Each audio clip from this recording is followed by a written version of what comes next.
очень важный ключевой вопрос развития инфраструктуры Абхазии.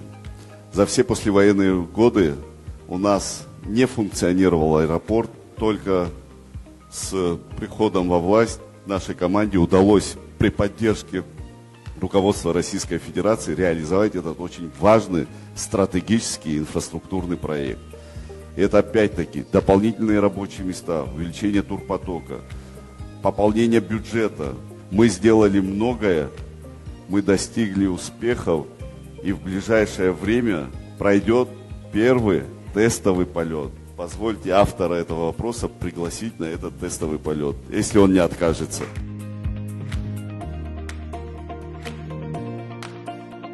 Многие проблемы усугубились после ноябрьского политического кризиса, который был у нас в стране, когда страна более 11 часов не имела электроэнергии. Я обращался к руководству Российской Федерации с просьбой об оказании помощи гуманитарного перетока электроэнергии.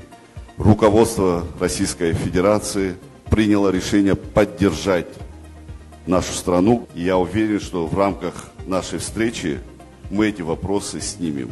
И дальше, безусловно, нам необходимо решать системно этот очень важный, ключевой вопрос.